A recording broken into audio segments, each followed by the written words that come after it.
अभी तक आपको पता तो चल ही गया होगा कि यूएस और इजराइल ने मिलकर ईरान पर हमला बोल दिया है।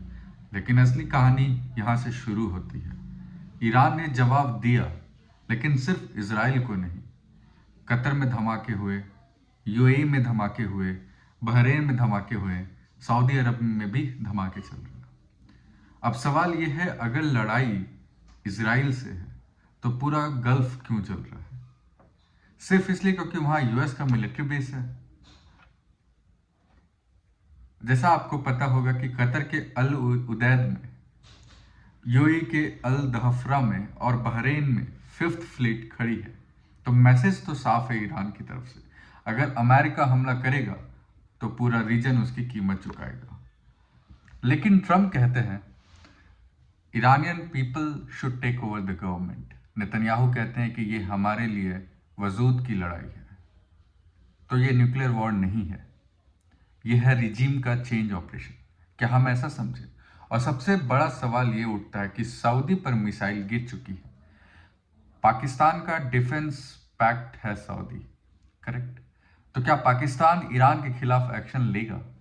आपको क्या लगता है? आपकी क्या राय है? एस्केलेशन होगी या निगोशिएशन होगी? आप हमें बताएं। नमस्कार, मेरा नाम है ऋषभ प्रकाश। जो लोग मुझे पहले से जानते हैं उन्हें पता होगा कि हम सिर्फ हेडलाइंस नहीं, असली जियोपॉलिटिक्स समझते हैं।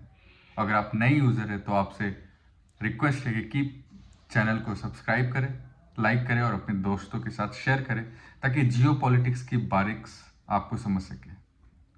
आइए अब हम पूरी कहानी समझते हैं। इस पूरे कॉन्फ्लिक्ट को समझने के लिए हम इसे 3 डिफरेंट लेयर में, 3 डिफरेंट परत में देखना पड़ेगा। पहला परत यह है कि मिलिट्री का स्ट्राइक हो रहा है। दूसरा परत या लेयर 2 जिसे हम बोल सकते हैं कि ऑयल और स्ट्रैटेजिक जियोग्राफी भी है। और आखिर में है सबसे regime change and power shift. अगर आप मुझे पहले से फॉलो कर रहे हैं तो आपको पता होगा कि मैंने यह सब बताया था कि रिजीम चेंज सेकेंडरी है, प्राइमरी सिर्फ पावर है ट्रम्प के लिए। तो क्या ये सच में यही है? इजराइल और यूएस का स्ट्राइक अचानक से नहीं है, जैसा आप सबको पता है। रिपोर्ट के अनुसार ये मंथ से ही प्लानिंग चल रही थी और हम लोग बारीकी को कवर कर रहे थे। टारगेट थे nuclear enrichment facilities, missile production sites, command and control infrastructure. लेकिन ईरान ने रिटेलिएशन में जो कुछ किया वो कुछ ज्यादा ही डेंजरस है। उसने सिर्फ इजराइल को टारगेट नहीं किया, उसने यूएस के उन बेसिस को भी हिट किया। क्यों? क्योंकि अगर आप इजराइल को मारते हैं तो अमेरिका इनडायरेक्टली इन्वॉल्व होगा, लेकिन अगर आप अमेरिका के बेसिस को मारते हैं तो अमेरिका डायरेक्टली इन्वॉल्व होगा। यह एस्केलेशन ट्रिगर है। और सबसे ताज्जुब की बात है कि उन गल्फ कंट्रीज में मारे जिनके साथ ईरान का रिलेशन पहले से ही ठीक नहीं था।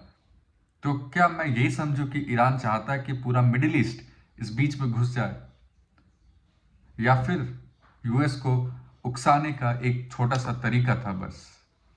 अब जियोग्राफी समझिएगा। ईरान के सामने है स्ट्रेट ऑफ हॉर्मुज, जैसा मैं हर बार आपको बताते आया हूं। दुनिया का लगभग 20% से ज्यादा ऑयल वहीं से गुजरता है। और अगर इस एरिया में इंस्टेबिलिटी बढ़ती है तो ऑयल प्राइस स्पाइक होंगे, ग्लोबल मार्केट क्रैश होंगे, इंडिया जैसे इंपोर्ट डिपेंडेंट देशों पर भी सीधा असर पड़ेगा। दुबई सिर्फ सिटी नहीं है, फाइनेंशियल नर्व सेंटर है आज के जमाने में। और अगर दुबई में इंस्टेबिलिटी होती है तो ग्लोबल इंपैक्ट कॉमन है और ग्लोबल कैपिटल पे भी एक असर पड़ेगा। ईरान ने मैसेज में ये भी कहा कि इकोनॉमिक कॉस्ट भी बढ़ेगी। ये धमाके करके ईरान ये साफ कर देना चाहता है कि जो हमारे पे आएगा तो हम पूरे गल्फ को, इनफैक्ट पूरे ग्लोब को इम्पैक्ट करेंगे। रिजीम चेंज क्या है आखिर? अब सबसे बड़ा एंगल ये है रिजीम चेंज का, जो हम लोग काफी दिन से सुन रहे हैं कि वहां के नॉर्मल सिटीजन्स को भी रिलीफ मिले, रिजीम चेंज हो। ट्रम्प ओपनली बोलते हैं कि Iranian people should take over. Netanyahu भी बार बार बोलते हैं, लायन शब्द का इस्तेमाल कर रहे हैं। ईरान का प्री 1979 शाह फ्लैग याद कीजिए, लायन का सिंबल था। सिंबलाइजेशन साफ है, मैसेज क्लियर है, इस्लामिक रिपब्लिक अब खत्म करो और ओल्ड मोनार्क सिस्टम वापस लाओ, यानी राजा का जो प्रथा 1979 यानी 1900 से पहले का जो प्रथा चले आ रहा था, ये एक तरह से आइडियोलॉजिकल वॉर है।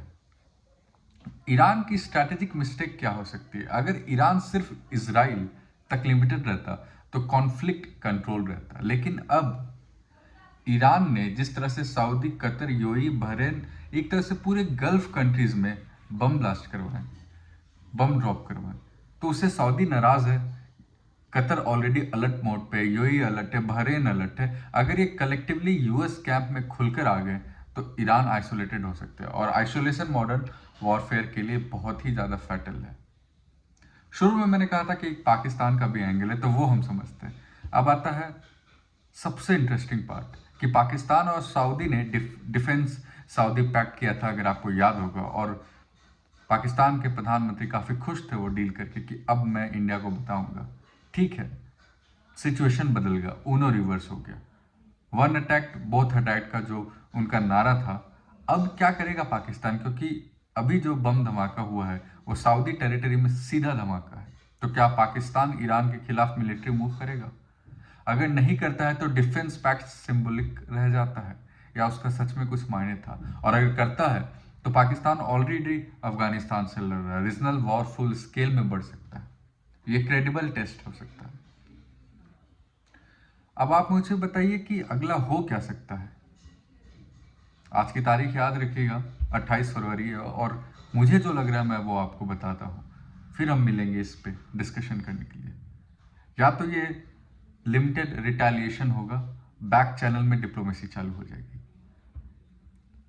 स्ट्रेट ऑफ हॉर्मोज में मैं न्यूज़ पढ़ रहा था कि शायद ब्लॉकेड अटेम्प्ट किया जाएगा, गल्फ कोलिजन होगा और ईरान को एक असाइड कर दिया जाएगा। इंटरनेट अनरेस्ट तो ईरान में ऑफकोर्स होने वाली है, और सबसे क्रिटिकल फैक्टर है टाइम, समय। अगले 72 घंटे में ही डिसाइड हो जाएगा कि कॉन्फ्लिक्ट किस मोड़ जा रहा है। क्या ये रशिया यूक्रेन के वॉर की तरह होगा, लास्ट ईयर की तरह 12 दिन में वॉर खत्म होगा, या फिर ये लंबा खींचने वाला है? और इसमें कौन कौन से कंट्री इन्वॉल्व होंगे? क्या US, Israel, middle east Iran के खिलाफ आएंगे, या फिर यूएस इजराइल ही सिर्फ ईरान के खिलाफ रहेंगे और मिडिल ईस्ट ईरान की सपोर्ट करेगी?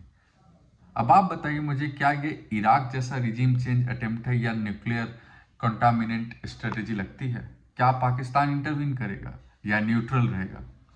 नीचे कमेंट कीजिएगा। अगर आप डेली जियोपॉलिटिक्स देखते हैं, समझना चाहते हैं, तो नाइट ब्रीफ को सब्सक्राइब कीजिए, क्योंकि यहाँ मैं सिर्फ आपको कहानियाँ नहीं बताता, हर एक न्यूज़ को लेयर बाय लेयर डिकोड करता हूँ। आप देख रहे थे night brief. Stay sharp, stay inform. जय हिंद, जय मां भवानी।